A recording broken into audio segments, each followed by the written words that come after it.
On today's episode, we are going to take a look at 3 stocks that are down big right now, but I do believe they can provide great returns in the long run. Like always, we're going to try to understand what they do, how they make money, and a little bit more about their fundamentals. If this is your first time here, make sure to hit the subscribe button. Don't forget to hit the thumbs up and follow me on Twitch where I live stream, taking a look at stocks you want me to look at. So let's get started. But before we begin, let's take a listen to today's sponsor. I want to thank the Motley for sponsoring this video. The Motley is a company that provides investing insight and stock recommendations for investors of all skill sets and risk levels. You guys know I love finding new investing tools and resources to help me scout out new growth stocks. And right now I have a discount for one of my favorite services the Fool offers. Through the Motley Fool Stock Advisor services, you get access to a ton of expert stock picks. Every month you'll get 2 new picks that are aimed at growing your wealth and to help you realize your financial goals. Stock Advisor's average stock picks have done amazing returns. If growing your money is something you'd like to do more of this year, you can visit fool.com/Jose Najarro or click on the link below for access to my special offer and decide if the Stock Advisor is right for you. Thanks again to the Motley Fool, and now onto today's video.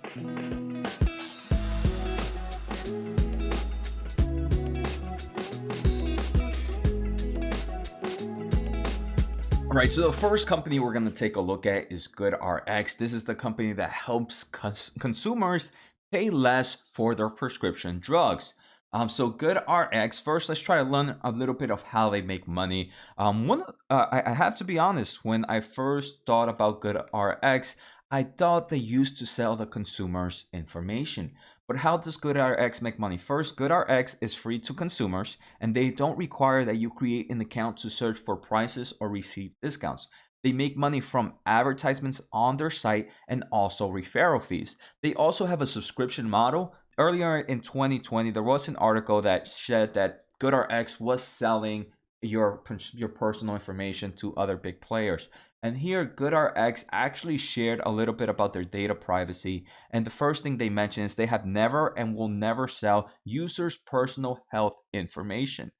So that was actually pretty cool to understand. I do believe they probably sell some other type of information maybe, but not your personal health record. All right, so GoodRx is traded under the NASDAQ as ticker GDRX. It's currently sitting at $40.15 with a market cap of $15.7 billion. From its all-time highs in the last 6 months, the stock is down about 30% from its all-time highs. So it has definitely seen a nice pullback. If we take a look at their most recent earnings for Q4 of 2020, the revenue was up 36%. Their adjusted EBITDA margins were 32% in margins, and their adjusted net income were 21%. If we take a look at adjusted net income, they are profitable. That's a good thing. One reason they say, if we take a look at GAAP net loss, they're actually losing a nice amount of money. The reason for that loss is they do a lot of stock-based compensation. That's why certain investors like to look at adjusted net income instead.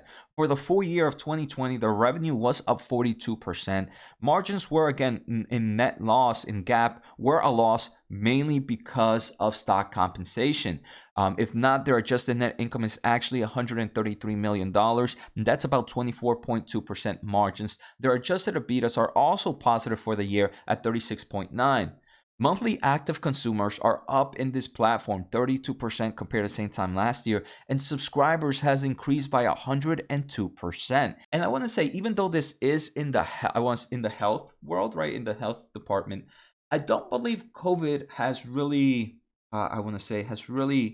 accelerated this company. I think this is a company that would have continued to grow with or without COVID. If we take a look at fundamentals, this company is expected to grow 24.9% on average for the next 3 to 5 years. GoodRx also gave us guidance for next year, and for next year, they expect revenue growth to be approximately 35% and adjusted EBITDA margins to be between 30 to 32. That's where they're hitting right now. Like I mentioned, the company is not GAAP profitable right now, but is expected to be GAAP profitable by the end of 2021.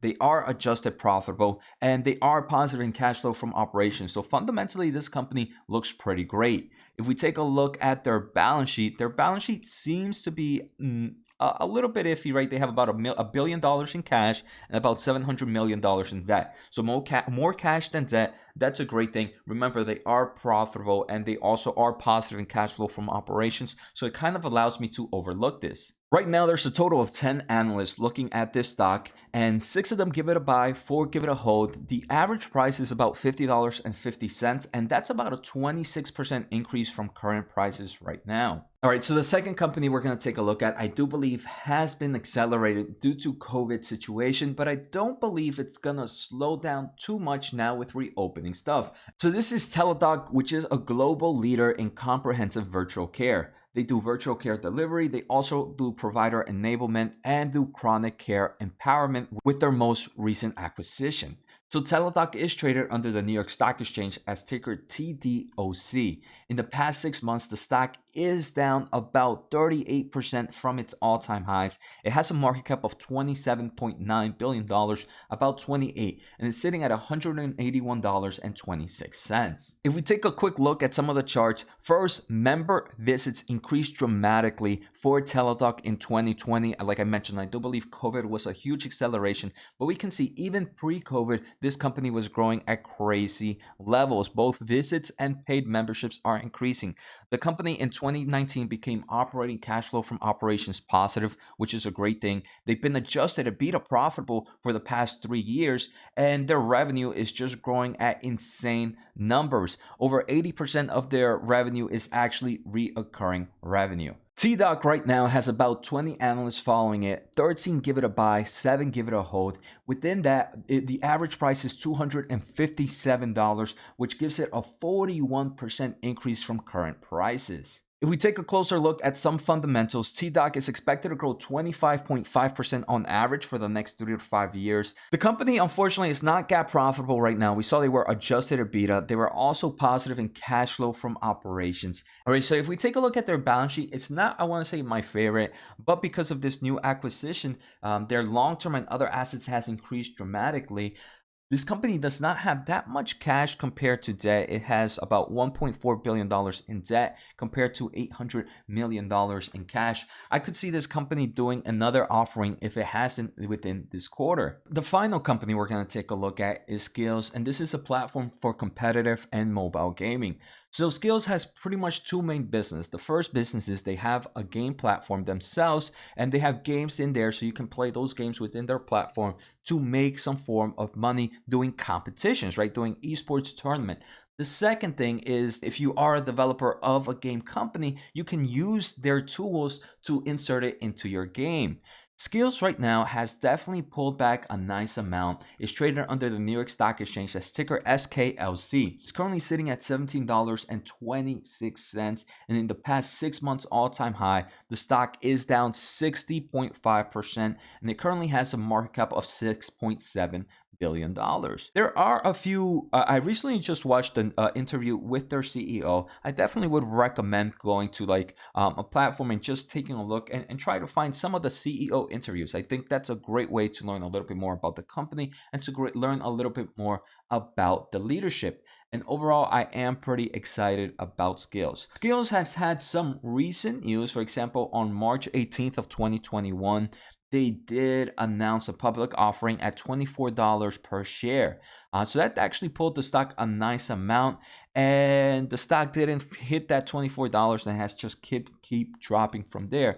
A second thing is on April 8th, the CEO actually wrote in a message board. I think it was Seeking Alpha. Yes, on Seeking Alpha, he shared some of his thoughts. It is great. I won't say people should read it. I do believe it was pretty cool for the CEO to come and just talk to like us, the retail investors, in one way or another. My favorite, it's a quick read, probably about 5 minutes. But my favorite thing is that this company, when they give us guidance, and they gave us guidance for Q1, which is expected to be 84% year-over-year growth. This guidance that they give us does not include potential new games in our revenue because they don't know how well that game will do. And this company has, for example, just gotten a latest partnership with Big Buck Hunter. So games like that are not included in this company's future revenue. And I thought that's actually a pretty cool concept to understand. It shows me that, hey, even with this crazy growth rate, the company is still being a bit conservative in their guidance. If we take a look at future growth, the company is expected to grow 28% on average for the next 3 to 5 years. That's some strong news. Unfortunately, the company is not profitable right now, and they are not positive in cash flow from operations. If we take a look at their balance sheet, though, their balance sheet is super strong. They have plenty of cash compared to debt. They actually have no debt to their name. So this is what you need, especially for a company that's not positive in cash flow from operations, that's not positive in earnings. In their most recent earnings, they reported about $230 million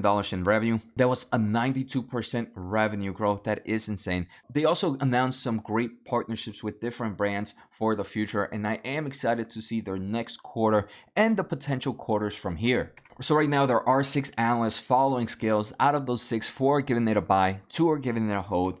The average price is $30.67, which gives this a gain of about 77.5% from its current price right now. So those are the 3 companies I wanted to talk about today. Now let me just share my overall thoughts. First, I do enjoy all 3 of these companies, and it's actually pretty hard for me to determine how I would play them in my portfolio. If I want to say, if I had to choose a favorite, I don't know. I like Skillz. So Skillz, right? We saw the company is not profitable right now. It's not positive in GAAP earnings. It has a strong balance sheet, and I do believe how this company is being very conservative on its guidance, can do some great returns if they come up with some great games, and it can just destroy expectations. So I do see the overall potential of Skillz being super strong. GoodRx, a company that is growing at crazy levels. It is positive in adjusted EBITDA. It is positive in cash flow. It is growing its consumers, its subscribers at insane levels as well. And a strong balance sheet. That one also looks pretty good. I think for me, my 2 favorites would have to be GoodRx and Skillz. Then I would kind of put them in a tie. Then it would have to be Teladoc. Teladoc, again, great levels. It's growing at crazy markets. It is positive in cash flow from operations. It was also with a decent balance sheet right after its recent acquisitions. The balance sheet itself has kind of pulled back in form of short-term assets compared to debt. That's the only thing I didn't like. I do believe Skillz is probably going to be the one that's the more riskier one, and it's going to be the one that's more volatile in the future. Teladoc and GoodRx, I feel like their volatility will be at similar levels within the next few years. And between those 2, like I mentioned, I feel like I might be a little bit more bullish on GoodRx. So I hope you guys enjoyed today's episode. Like always, subscribe. Like always, hit the thumbs up. Take care, and let me know which of these 3 were your favorites if you were to rank them in 1, 2, 3. So take care, guys, and see you next time.